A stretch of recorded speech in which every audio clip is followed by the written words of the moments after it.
welcome to the Well Child Show.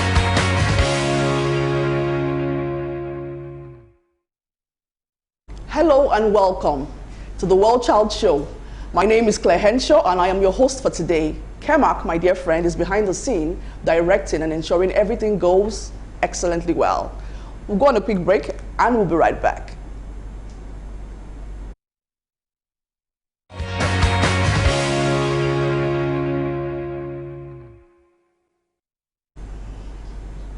Welcome back. It's the Well Child Show brought to you by Global Child Health and Safety Initiative. My guest today is someone I know personally and someone that I respect in the profession that she truly, truly loves. And we'll be discussing the topic, seeming defiant behavior in children. I would like to introduce Michelle Emogware. Hi, Michelle. Welcome to the program. Thank you very much. Now, some of you would wonder what is defiance or what defiant behavior means. Well, let me give you this quick scenario. A mother has given birth to 2 children. Let's call them Joy and Blessing. Joy seems to be easy to raise. Joy seems to be pleasant, and let me also add that Joy and Blessing are actually twins. However, Blessing, on the other hand, seems to be stubborn, difficult, hard to talk to, among other difficult challenges that parents face when raising children. You begin to wonder, how is it that 2 children from the same womb tend to behave differently in terms of attitude, character, and all of that? My friend Michelle, who will be giving us and throwing light into some of these issues around defiant behavior in children, will shed more light on this and basically help us understand how to raise much more resilient children with a lot of grit, with a lot of passion to become everything they want to be and everything that we as parents want them to be. Hi, Michelle. So, quick one, Michelle. I want to understand, based on the work that you do, let me quickly give a quick introduction. Michelle is a certified and trained coach. She's also a personal development coach for adolescents. And she's been in the field for more than 10 years, I would say. How many years, Michelle? More than 10 years, really. Great. 11 this year, yes. Great. I would also want to add that I have worked with Michelle, I think sometime in 2018 and 2019, and I can say that Michelle is a thoroughbred professional. So, Michelle, back to the question. How should we describe defiant behavior in children? What is it all about? And when we talk about children, what age demography are we looking at? Okay, so a child basically is from 0 to 18. Okay, 18 is when you turn 18, you become an adult. Okay, some people say 21, but 18 basically is when you become an adult. So a child is, from that 0 to age 18. So we'll just stick with that age group for now. So you want to know about defiant behaviors. Behavior. Let me first of all talk about what behavior is, behavior in itself. So if I was to ask the average person out there, what is behavior to you? You probably tell me it's the way a person reacts or responds, or the way a person interacts with other people, and that's what behavior is to an extent. However, in psychology, behavior is really your response to what is going on inside of you. So every time you see behavior, you can be sure that there's something inside that is triggering that behavior that you see. So if you meet someone that is, say, aggressive, you might just say, that what's wrong with this person? Can't this person control himself? Can't she control herself? Why is she always angry? What you don't see, however, is what is causing that, that behavior. Okay, so for defiant behavior, you're talking about behavior that is aggressive. Okay. You're talking about behavior that, so what does defiance mean anyway? To defy somebody, it's basically to flout instructions, okay, to defy authority. So a defiant child is that child that says, you're going to ask me to do this, but I'm not going to do it. Okay, you can do your worst, I'm not going to do it. So a defiant child is basically disrespectful, aggressive, sometimes vindictive. I will do you back. Okay, so yeah. Because growing up as young children, we actually experience various emotions based on the kind of parenting that we all had. Yeah. So what are some of the things, what are the causes of defiant behavior in children? Because I do know that not one size fits all when it comes to raising children, when it comes to parenting.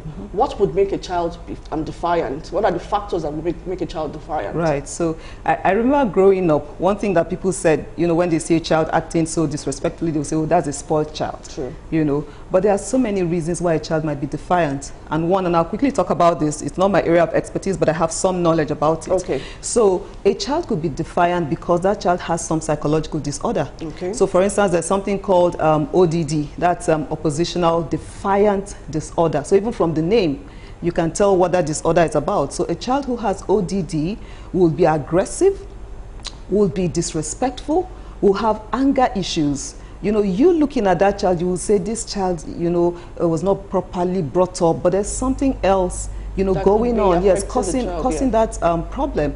And then another disorder could be ADHD. Okay, so that's the attention, you know, deficit hyperactivity disorder. So there's attention deficit, there's also hyperactivity. Now in children, if you see that kind of behavior, you know, that's the kind of child that you will say, why can't this child sit still? Sit down here, you know, before you turn, he has jumped there, before you turn. And then in adults, it could be, you know, restlessness, could be, and because you are only seeing, you know, what that's, so that in that case, it's a behavior that seems defiant, because what you're seeing is what is happening outside, but you're not seeing what is going on inside or even in the brain. In the brain of the child. And then another reason could be what they call ACEs. So ACEs stands for adverse childhood experiences.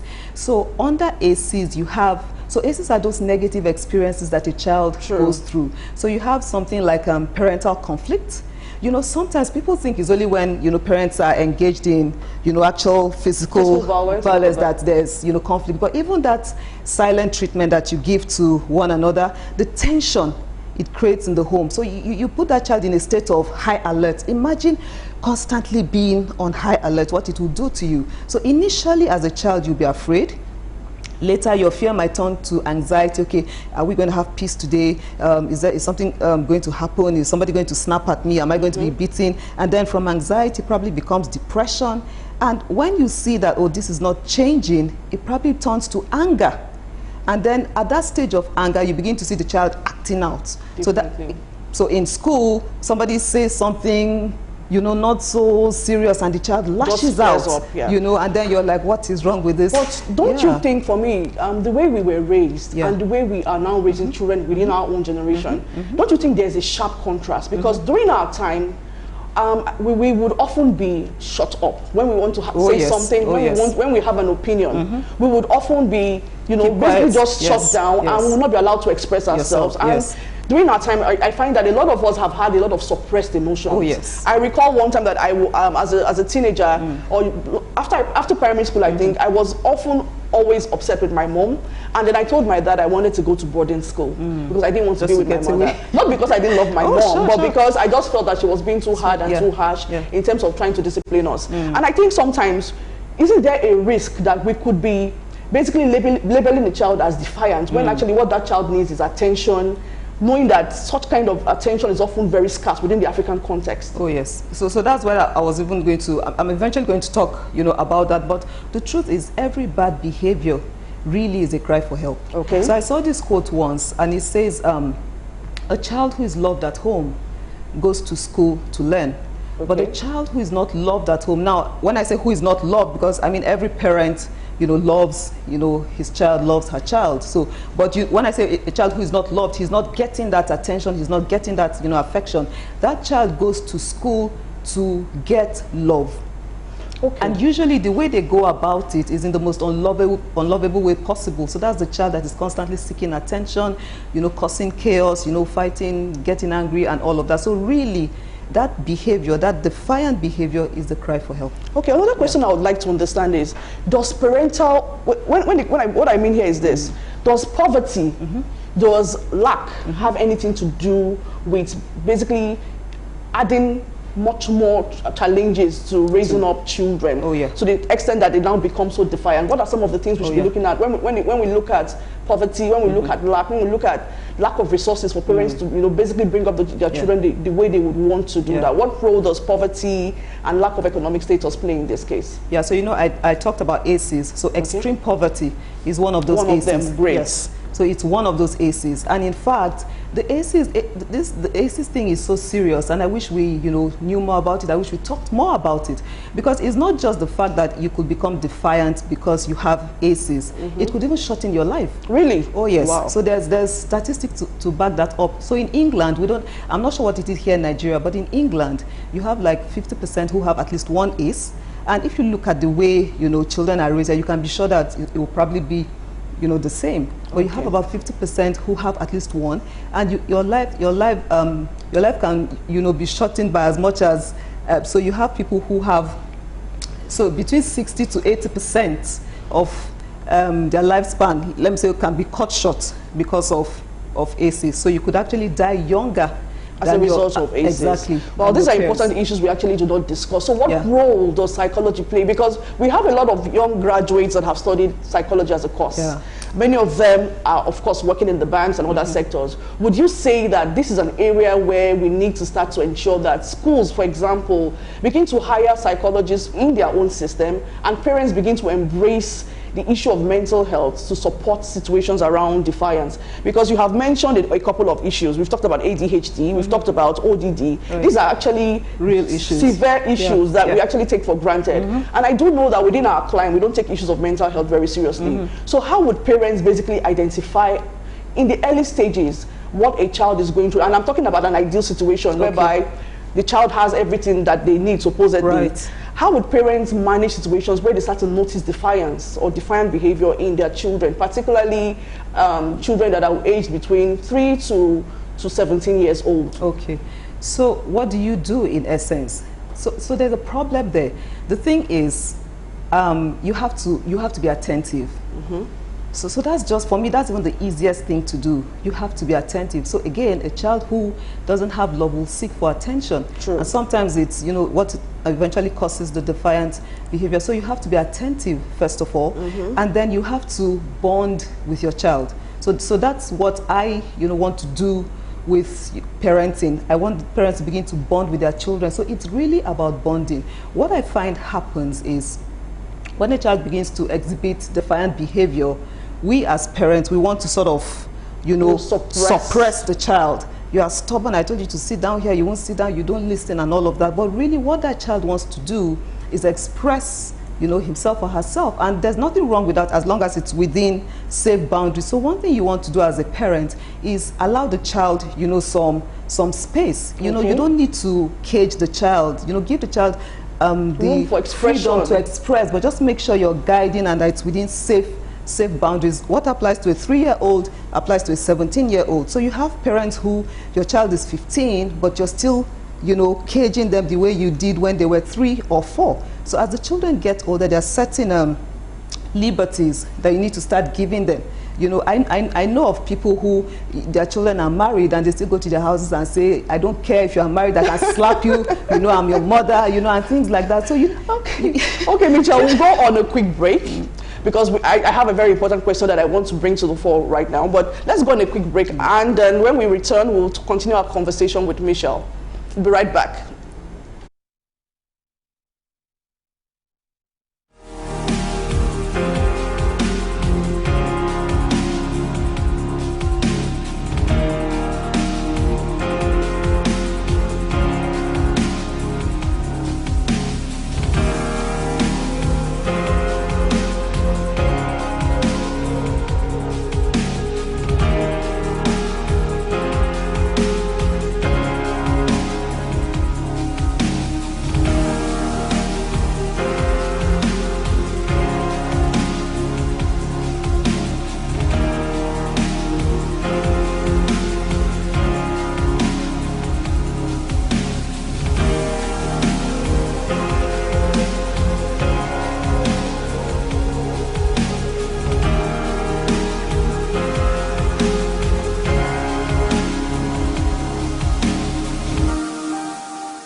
and welcome to the Well Child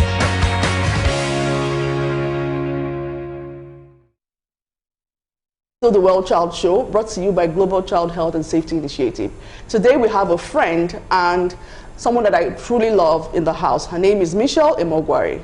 She's a trained and certified educator, a trained counselor, and more importantly, she's a personal development coach for adolescents. And this is why she's tackling the issue on seeming defiant behavior in children. Now, Michelle, before the break, we were talking about the fact that psychology plays a major role when it comes to raising our children, but we usually take these things for granted. Then there is this shame and stigma attached to women who are single parents. So even though I cannot quote major statistics right now, based on the African context and the Nigerian context in particular, you'd find that children that were raised in single homes, raised by mothers in this case, they are often seen as, or society labels them as very defiant children oftentimes. And again, society has some way of judging them, for coming from a home where there is no father, for example, to have raised them, because of the way we value, having a man around in the home. So my question is this: what role does being a single parent play in raising children to become, the way they should go, being non-defiant children, so to speak? Okay. So personally, and this is my personal opinion, and it comes from everything that I've seen, to me, I don't think there's a significant risk because you're a single parent.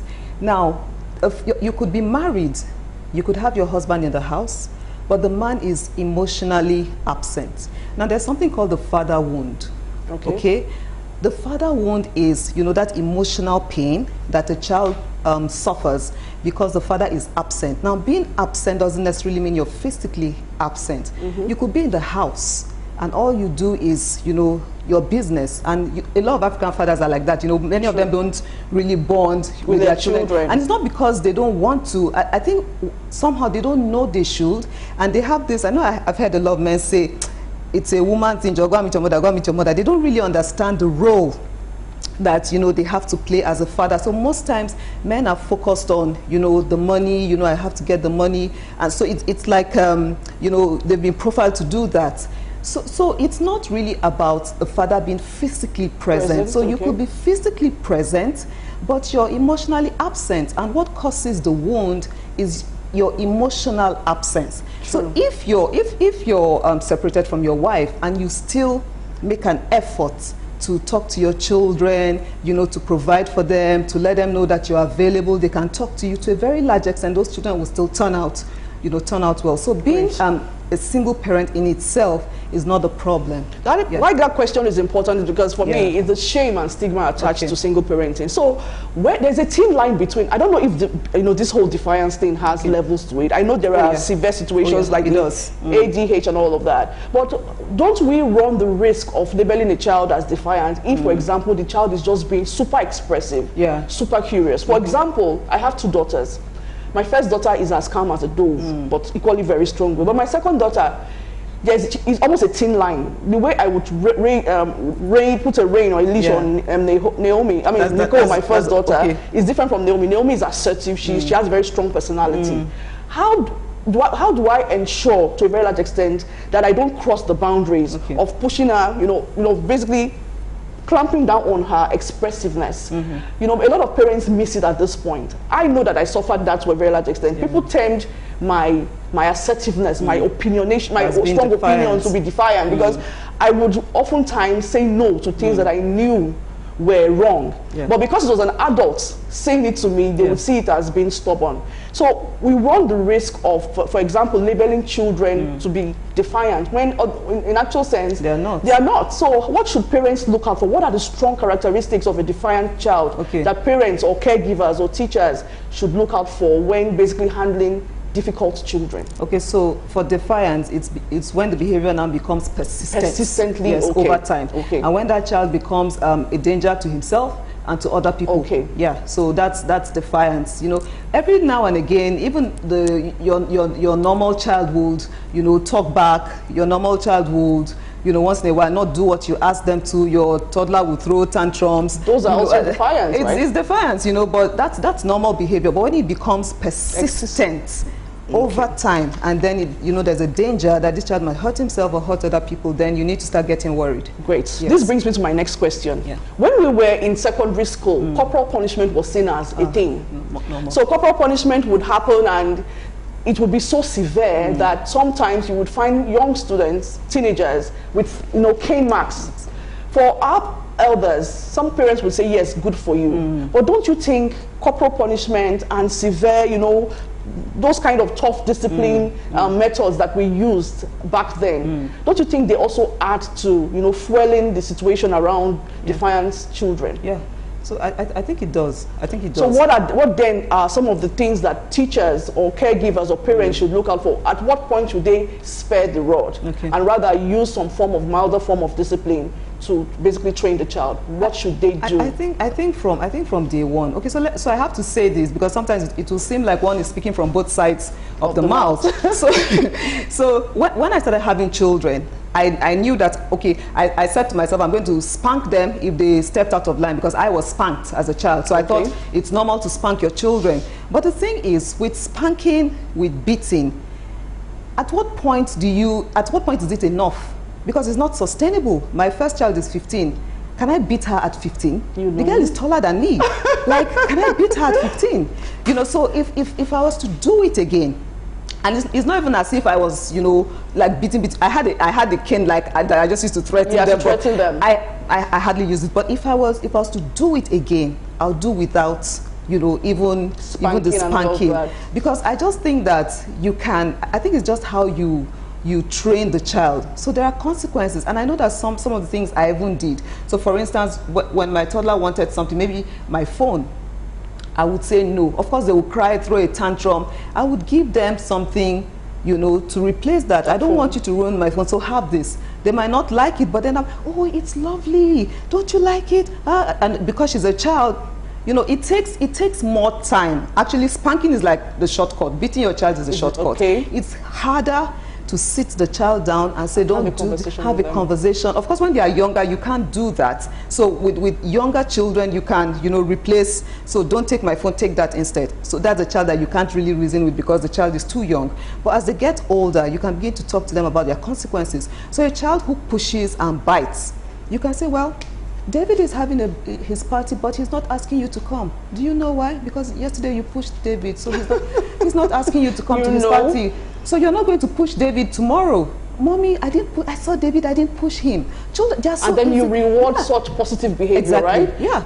Okay, one quick question, which is something that is extremely important in our own context and environment, is the spiritual angle. To a very large extent, a child is defiant and stubborn, and they say, oh, maybe they say now, the child is possessed. Our African mentality, and particularly the Nigerian mentality, what role does spirituality play in this case? Are we just being, unnecessarily, worried about placing God, not God, would I say placing religion into this whole thing when what that child needs is totally different from, seeing a pastor and having a deliverance? What role does spirituality play in this? So to answer that, I have to say that first, I'm a Christian.